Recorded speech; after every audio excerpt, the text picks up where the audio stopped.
de uma sessão em 35 milímetros, transversal.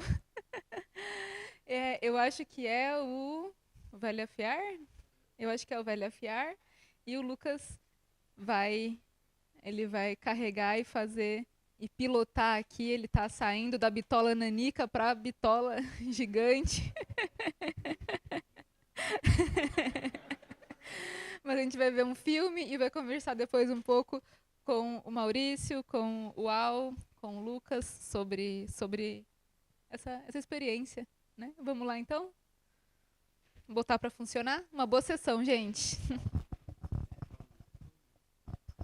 Eu só vou chamar o Al e o Maurício para me ajudar a carregar, porque eu não sei muito bem fazer isso aqui.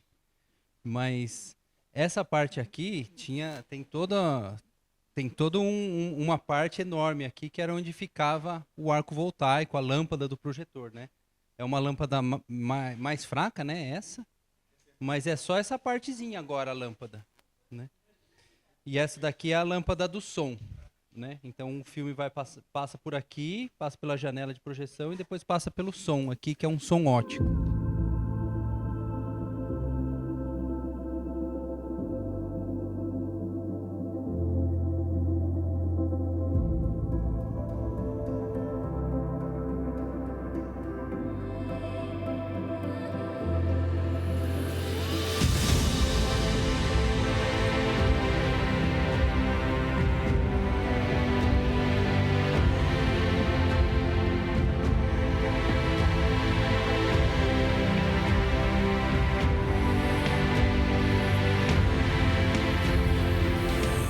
Então, a gente filmou vários filmes em 35 milímetros.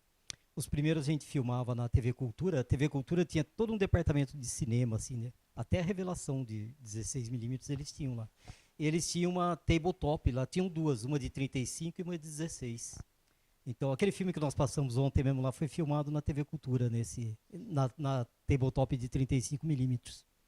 E alguns filmes a gente tinha algumas locadoras de tabletop em São Paulo, né? Em Otunico a gente filmou no Heidel, chamava Truca, a produtora dele chamava Truca. O Heidel era o quê, Uau? Ela era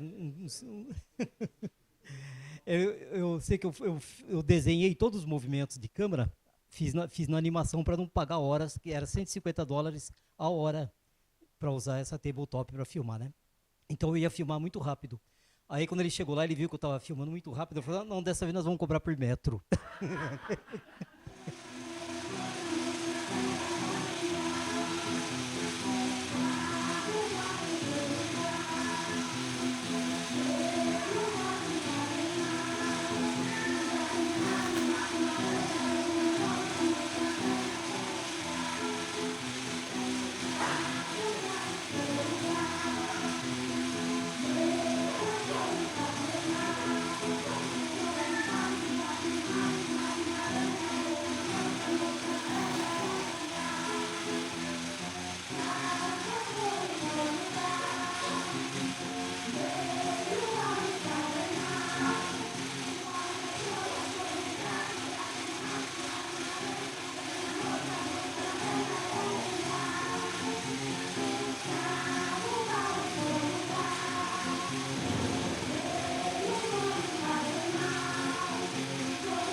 Para quem nunca ouviu, não sei se tem alguma vez alguém fez pela primeira vez uma projeção de filmes, 35. Foi a primeira vez? É. A Rafaela foi a primeira vez, então. O Dulce também é? Ah, então tá. É. É.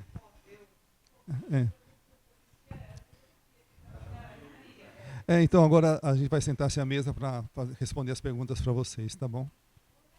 Não, então, é assim, mais história, mais um pouco de história. Senta que lá vem história. Na verdade, assim, os cinemas de bairro e do centro das cidades, existiam 2 projetores desse. Então, um operador só operava 2 projetores, né? Enquanto um estava projetando, né? Ele ficava naquela janelinha. Tem 2 janelinhas, vocês se lembram disso aí? Tinha 2 janelinhas, assim. Até hoje tem, né? Mas hoje é só uma. Tinha 2 janelinhas, ele ficava 3, aliás, ele ficava na do meio, né, para ver. Quando aparecia um pontinho preto, branco do lado direito superior da tela, então ele contava 1 segundo e ligava o outro projetor, né? Então projetava e a gente não percebia. Às vezes, de vez em quando, tinha um erro lá, que ele se distraía um pouquinho, você via um acidente acontecer, mas geralmente não assim, eram 2 projetores desse tamanho, né? Eu acho quanto tem, Lucas? 10 minutos cada um em quilômetros. É um longa-metragem, então tem que passar 24 quadros por segundo para você poder ver.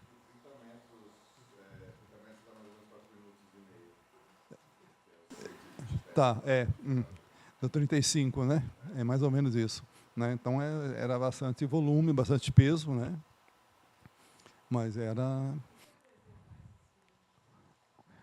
Então, dizem que assim, um negativo película ele pode durar até 600 anos. Né? Agora, um vídeo, um DVD, isso eu lia quando trabalhei na TV Cultura, a gente lia os manuais de filmes, coisas assim, então as revistas importadas diziam que era estimativa de... Claro, nenhum filme durou 600 anos, né? Mas sem assim. Mas o negativo moderno da época de 80, 70, 70 até que era até moderno, né? Até 70, 80, 90, então eles já eram assim com essa película que ela você não consegue quebrar com a mão, né? Tem que cortar com uma tesoura porque era bem resistente, diferente da nitrato de prata que era assim, aquilo lá era super inflamável. Então muitos cinemas ouviram falar do Cine Rink aqui em Campinas, que pegou fogo por causa disso, né? Então houve um pane no projetor, né? E aquilo lá começou a incendiar e foi uma tragédia, né? Não sei quantas pessoas morreram naquele dia, né? Então o cinema também traz muita tragédia. Não, só, né? Não sei se eu tenho mais alguma pergunta. Só ia falar uma coisa, os projetores mais antigos, esse aqui também, ele não era com lâmpada, era com carvão, o carvão que ia gastando assim, e o projecionista tinha que ficar de olho e controlando o carvão também, né? No Castro Mendes tinha um projecionista lá que ele ia trabalhar meio chapado, assim, o Joel. O Joel, não vai contar para ninguém, gente. Bebia toda. E o carvão ia gastando assim, e ele ficava lá, não via o carvão gastar, começava a enfraquecer na imagem, assim. Aí o público começava a gritar, aí que ele ia lá e acertava o carvão do filme. Mas voltando Olha, não sei se ele acha que é da década de 40, na verdade. Então, é bem antigo, tem 40, sei lá, 80 anos quase, né? Então, mas tinha a parte romântica, o seu Rogério veio aqui, ele explicou tudo, então tinha aquela coisa. Os nossos pais namoraram no cinema, se conheceram no cinema, se abraçaram, se beijaram no cinema, entendeu? Então, o cinema, além de ser uma arte, né? Então ele trazia essa coisa mais tateável, palpável, tateável não, palpável, que era assim, esses encontros, né, promovia. A gente ia muito ao cinema, né? Eu lembro que eu enforcava muita aula à noite, eu estudava no noturno, a gente passava em frente ao cinema assim, vamos assistir esse filme, então a gente ia assistir o filme e não ia para a aula, né? E aprendia muito mais do que a aula, claro. Ó, esse daqui tem mais ou menos 20 minutos e eu acho que é legal vocês verem o peso que tem 20 minutos, né? Porque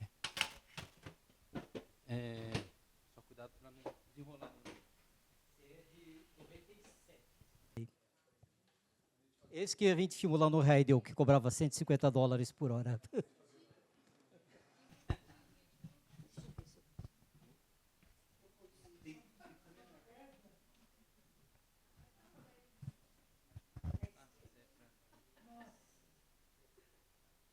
E aí eram o quê? Umas 10 partes. Eram umas 10 partes, né, de filme. E aí até os anos, eu acho que até os anos 50 era nitrato, que o nitrato ele pode entrar em autocombustão, é super complicado a manipulação dele, mas dizem que a imagem é inigualável, a imagem em preto e branco do nitrato é inigualável. E depois vem o acetato, que ele não entra em combustão espontânea, até mais ou menos os anos 90, final dos anos 80. E aí tem o poliéster, esse daqui já é de poliéster. Então, assim, você pode puxar ele, que ele não rebenta, mas se você triscar, cortar nos fotogramas, ele rebenta. Então, os projecionistas, eu cuidei da sala de cinema do Centro Cultural Evolução, e os projecionistas faziam sacanagem de um com o outro. Quando ia montado numa cidade, ou era da mesma rede, o filme não era desmontado. Levava no carretel grande mesmo, já uma cidade próxima, era da mesma rede, porque desmontar e montar levava tempo, trabalho. E aí eles triscavam, cortavam, e aí quando passava, arrebentava o filme nesse... Os projecionistas sacaneavam um o outro. Então, a história do cinema, todo mundo sabe aqui, que eu vou repetir, já disse várias vezes isso, né? Tem muita apunhalada pelas costas, tapas na cara, né? Roubo de patente. Então, também qualquer outra arte tem a mesma coisa que o cinema tem. Então, tem o romantismo também, tem a parte artística, evidentemente, mas também tem essa parte sacanagem, né? Não é, porque assim, a gente tem um fetiche, e para quem serve isso, né? De quem inventou o cinema, quem inventou o avião, quem inventou a vacina do Covid. Isso serve para alguma coisa, serve para um determinado tipo de ranquear, sabe? Mas a invenção dos irmãos Lumière, ela tem patentes e invenções de muitas outras pessoas. Tem aquela câmera que foi restaurada, que está no MIS, que foi restaurada pelo seu Henrique. Não lembro agora o nome mas é um cara que fez uma parte da câmera dos Lumière. Depois ele fez as próprias câmeras. Em 1906, mais ou menos, ele começa a fazer as câmeras dele. Mas são várias invenções de várias pessoas até chegar, né, nessa invenção. Então, assim, a humanidade que inventou, não foi fulano nem Beltrano, né? Bom, cinema não sei, mas o avião foi Santos Dumont, tá? Não, foi... Não é brincadeira, não. Mas assim... Bom, a gente, quando nós começamos... deixa eu falar... Não, Thomas Edison já tinha inventado a película com a furação, né? Quando vai para os Lumière, isso aí já estava tudo resolvido. Que Thomas Edison, ele inventou, mas ele também já pegou invenções de outros, né? Ia camadas, assim, né? E o cinema, o teatro animado é anterior à projeção dos irmãos Emily Lumière, Renault, por exemplo. do Emily Renault, em 1892, ele faz a primeira sessão de desenho animado na França, né? E ele projetava desenho animado, era uma outra máquina, que ele fazia uma tira enorme, assim, e a tela, ele ficava do lado de lá da tela e projetava de lá. E filmes assim, com trilha sonora e tudo, com cenários separados, né? Eu vou lembrar para vocês, a gente fazia, quando o Núcleo começou, em 1975, na verdade, a gente usava o Super 8, nós fizemos alguns filmes de Super 8, as das crianças eram todos Super 8, né? Porque o Super 8 na época, 75, era, assim, era o máximo que tinha de tecnologia disponível para fazer filme doméstico, né?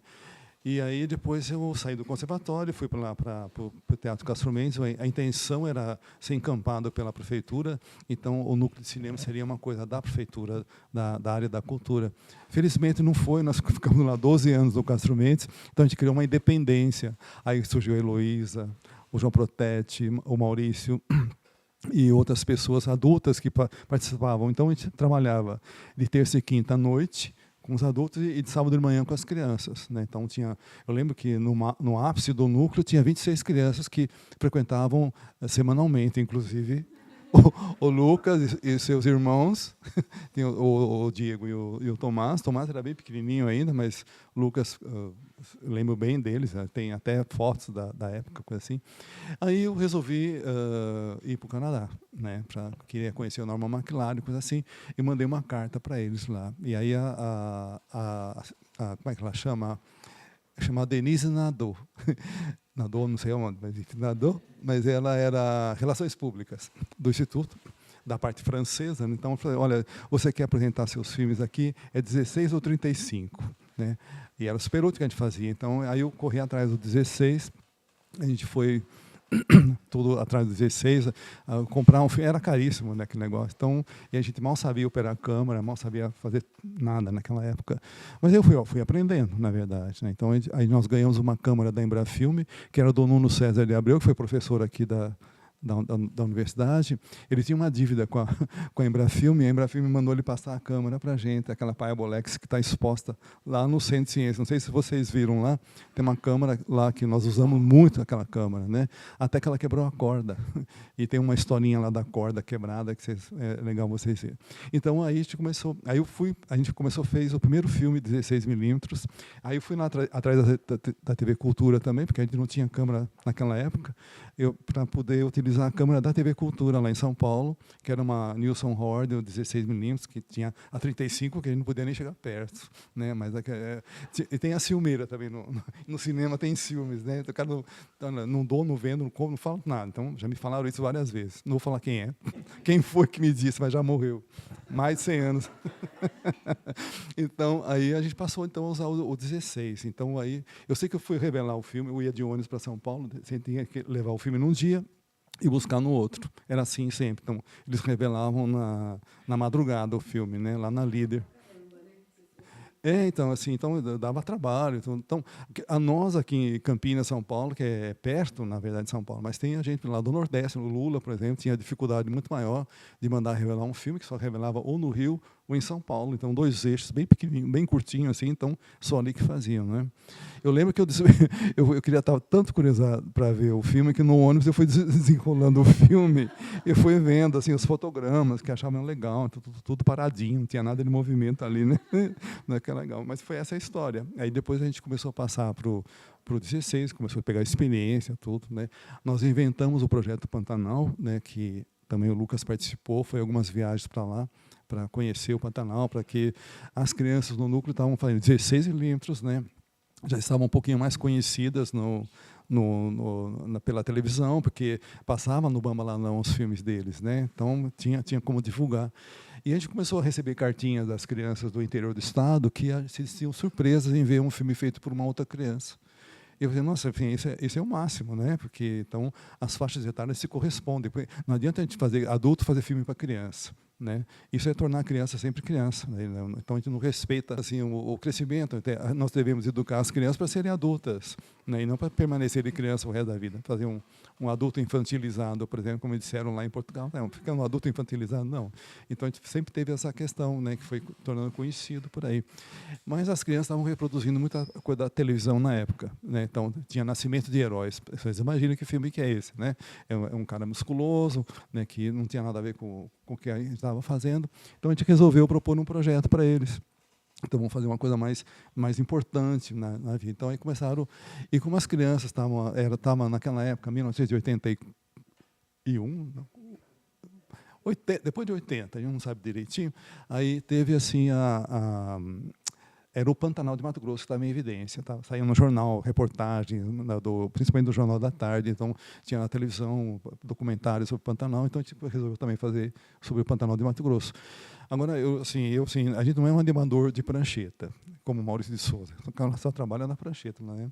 Disney, só trabalha na prancheta. Não, nós fomos lá, animador de campo, a gente foi lá para se compenetrar do projeto, para saber conhecer o Pantanal de Mato Grosso, que a gente não conhecia. Eu só tinha passado uma vez, quando eu fui de trem para Bolívia, neo-hippie que eu era.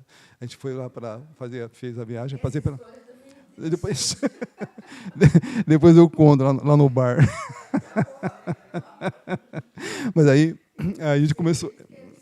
não, mas é uma viagem, tem a ver com o núcleo, porque tem todo o conhecimento que você adquire, você nunca divide, né? Assim, então, fica com você, tá?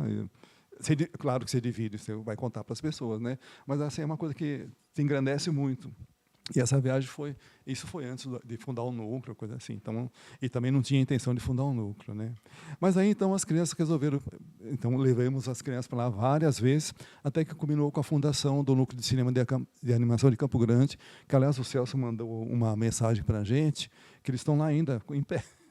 Né, assim, meio cambeteando, assim, como o nosso núcleo passou, tem hora que vamos fechar o núcleo, porque a gente fez uma empresa, cada um fez uma empresa, a Maurício fez a dele, eu fiz a minha, para poder receber alguma coisa, que nós não recebia nada, não podia receber pelo estatuto do núcleo, né? Então foi tudo meio complicado. Mas deu para resolver tudo, né?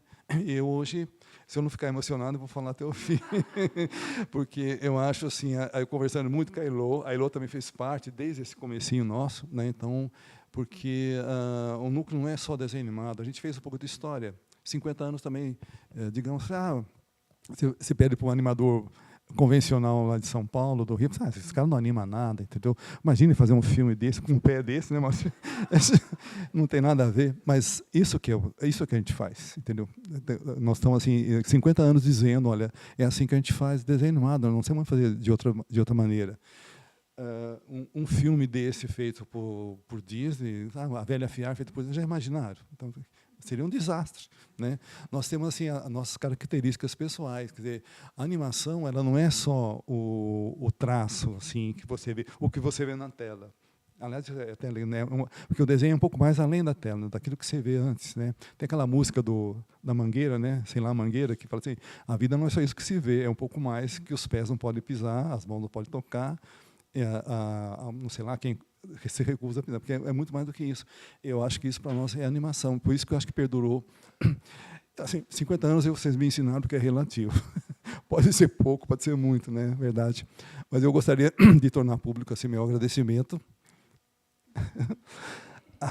a todos vocês, na verdade, que estão realizando esse trabalho, entendeu? De comemoração de 50 anos. Eu ainda não caiu a ficha, mas eu vou falar assim que é emocionante para mim dizer assim. Então pensa, a gente fica aqui arrumando a lâmpada, né? O Lucas arrumou a lâmpada, queimou a lâmpada, coisa assim. Então, mas assim, eu acho que a nossa vida é essa mesmo, de compartilhar todo o nosso conhecimento, né? E eu acho que todos, sem exceção de nenhuma, mesmo até do Fábio, que perturbou a sessão, é uma coisa assim, ele que não está aqui, que Deus, se o Deus houver, que eu tenha, né? que eu faça escutar. Mas a gente não tem esse rancor, entendeu? Assim, a gente não é um estúdio competitivo de animação. Aliás, todas as pessoas que entraram no núcleo, que estão no núcleo, são os novos, como a Rafaela, até o Samuel, que vai chegar daqui a pouco, essas pessoas, e mesmo o João, lá que já está trabalhando com a gente. Então, tem esse espírito, então a gente consegue compartilhar as coisas. Eu acho que isso é o mais importante. Quem quiser fazer desenho animado tem que aprender a compartilhar as suas ideias, né? E os seus amores também. Amor, assim, de amizade, tá? Amor, você completa? Não, eu acho que é legal, assim, porque mesmo nas oficinas, o Felipe que observou isso e fala assim, no núcleo, por exemplo, o Felipe compara assim, no Animamundo, eles passam um filme de criança, chama a sessão de futuro animador. Aí o Felipe fala, no núcleo não tem isso, a criança que está fazendo, ela já é animador, ele já é o realizador daquele filme, né? E as oficinas que a gente leva todo o equipamento profissional, as mesmas mesinhas de luz que você vai ver lá na Globo Filmes, na Conspiração, é aquela que as crianças usam, né? E uma vez, nessa questão do Pantanal, eu estava indo, porque era assim, a gente trabalhava numa fazenda chamada Inhumirim.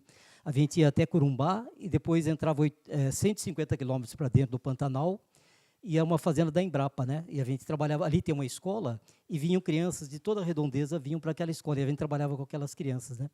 E eu estava indo, levando mesa de luz, tudo que eu tinha um emprego onde eu pagava as contas, né? Depois eu parei de pagar a conta.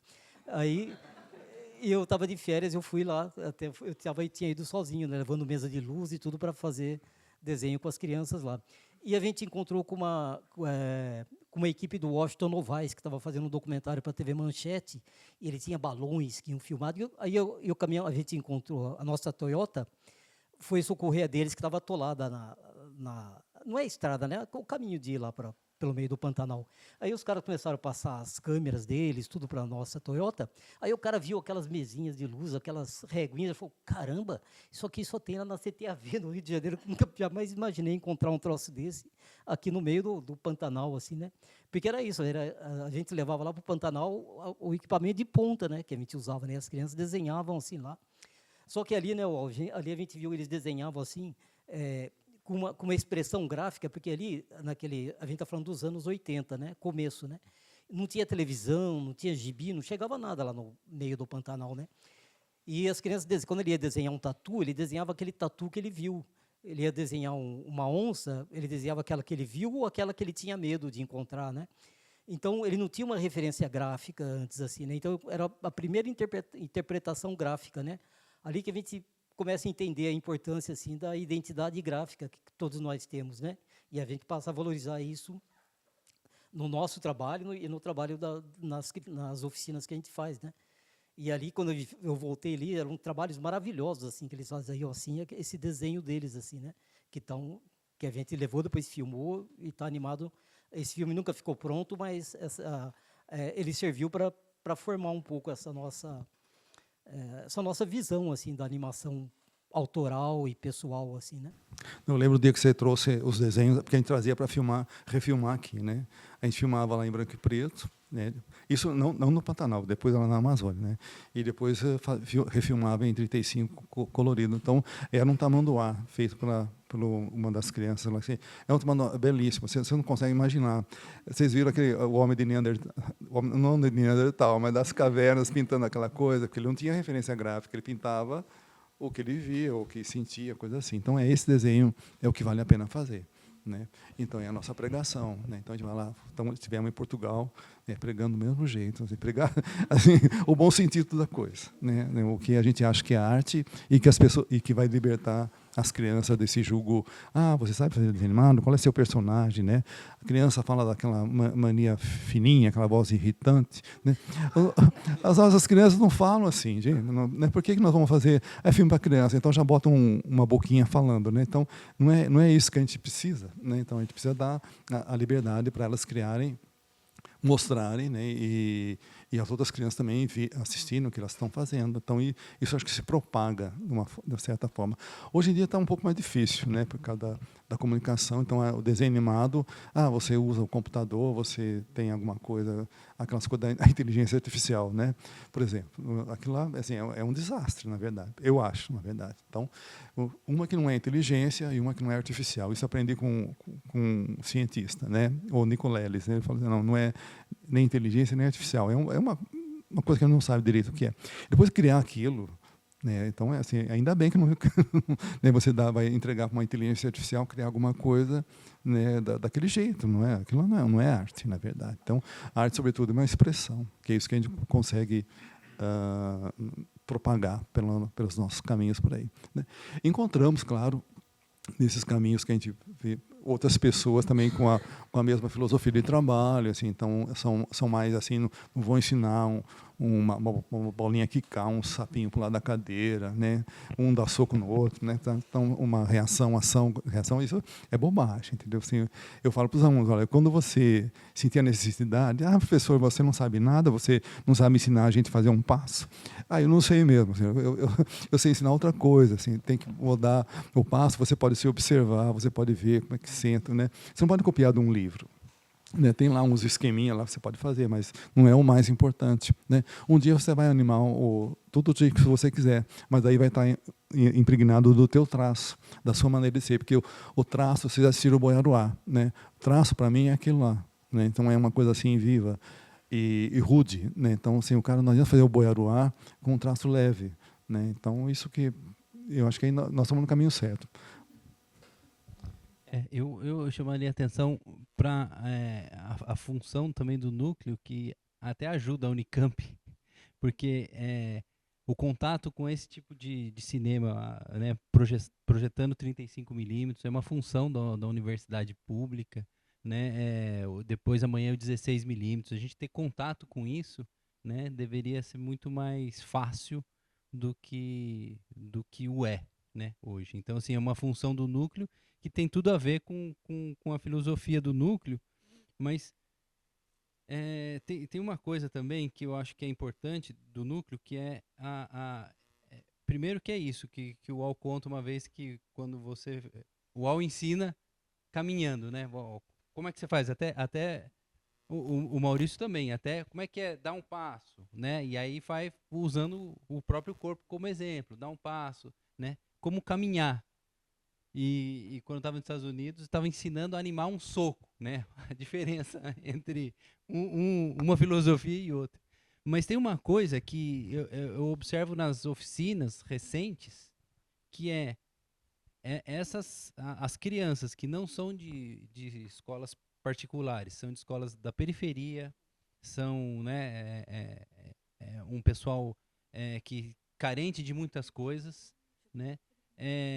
E como os adolescentes e as crianças podem entrar em contato e, não digo resolver, mas entrar em contato com os seus conflitos. Tem um filme que a gente passou ontem nas sessões lá nas escolas, que é sobre um menino que sofre bullying e se mata, e que é uma história que aconteceu. Então, assim, eles poderem contar isso, de alguma forma, eu tô exteriorizando isso, né? Então, assim, além de tudo isso, que eu acho que é o central, é o respeito com as crianças, né? Eu não estou indo aqui falar é isso, porque os adultos principalmente falam, eu não sei desenhar. Aí, muitas vezes, a primeira coisa que pega é uma régua, e a segunda é uma borracha. Assim, calma, você não errou ainda? Calma, sabe assim? Então, não, como a gente está contaminado, né? E chamaria atenção também para a ida recente para Maturacá, né? Os Yanomamis. Que eu tive o privilégio de editar as imagens da Larissa, que é uma indígena tucano, que estuda aqui na Unicamp. E a gente estava numa salinha ali e conversando com ela e vendo as imagens para poder editar.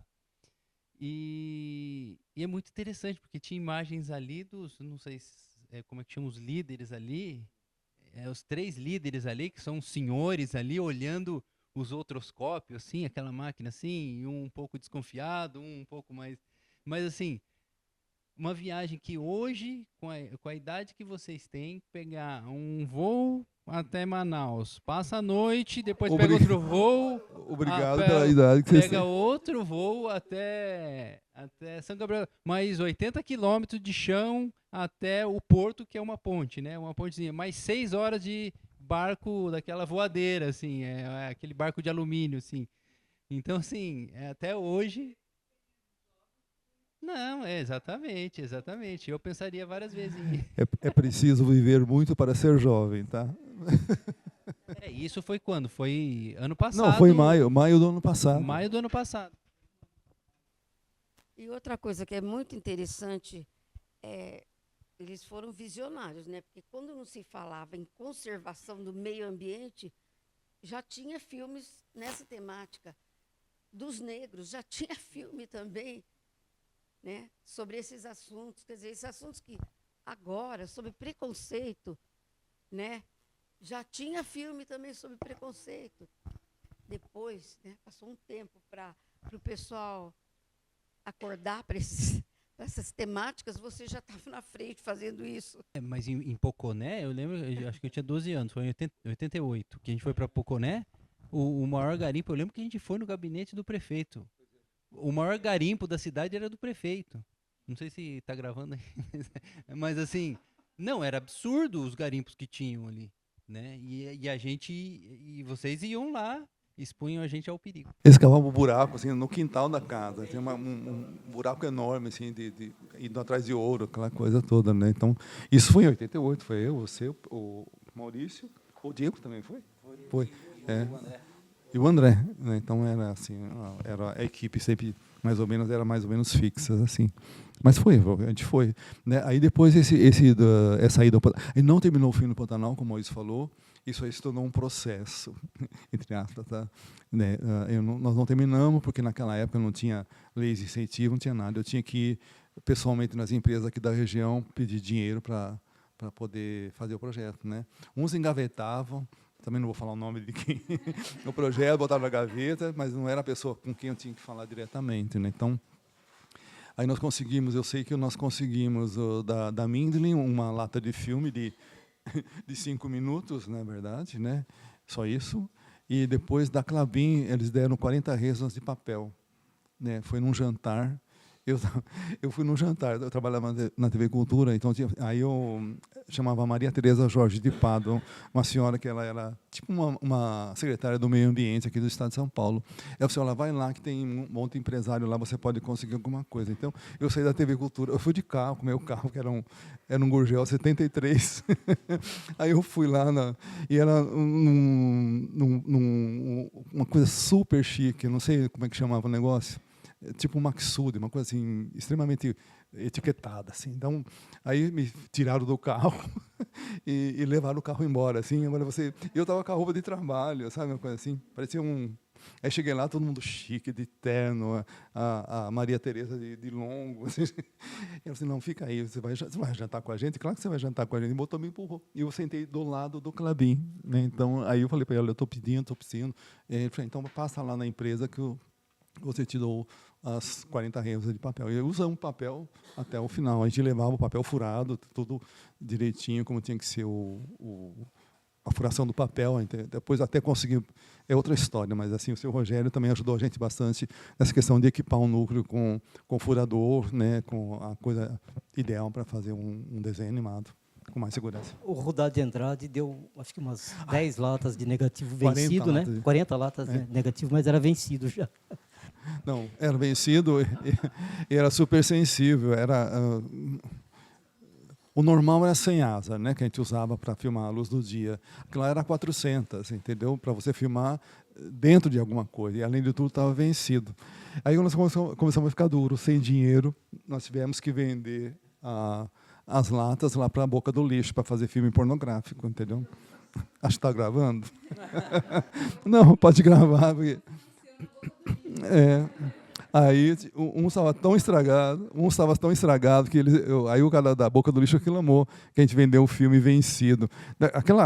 Quem ia assistir filme pornográfico no cinema estava lá preocupado com a qualidade do filme, não estavam, né?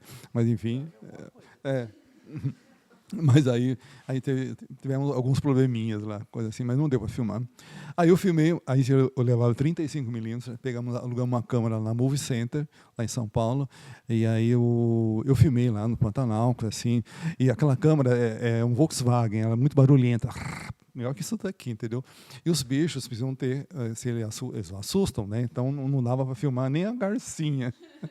Eu lembro de um bicho preguiça, naquela época eu levei uma lente de 400mm, né? E com zoom tudo. Aí o nosso Toyota parou perto de uma árvore onde tinha um bicho preguiça. E ele lá, eu não conseguia acertar a câmera. Eu estava muito aflito para tentar pegar o bicho, mas aí o bicho tinha que estar, sei lá, a 500 metros de distância, aí você consegue, mas assim, muito perto a câmera não pegava, entendeu? Porque a lente, e para você trocar, não sabia direito como é que operava aquele negócio lá. Mas enfim, deu para. Aí cheguei lá o seu Landini, era um outro senhor que trabalhei na TV Cultura também, e ele assistia os filmes que eu fazia, né, lá no Pantanal. Ele sentou assim, ele falou assim, eu falei, olha, esse filme aí tem muito teto, você pegou só o céu, você tem que abaixar mais a câmera para você pegar a paisagem. Eu falei, mas por que eu filmei tão alto assim, né? Porque quando você está na câmera lá, você não está vendo direito. Precisa ter experiência, eu não tinha, né? Então aí ele pediu para baixar a câmera. Então, por isso que eu falo assim, tem muito teto, né? Quando vai tirar foto com o celular, você pega o pé da pessoa. Também não precisa.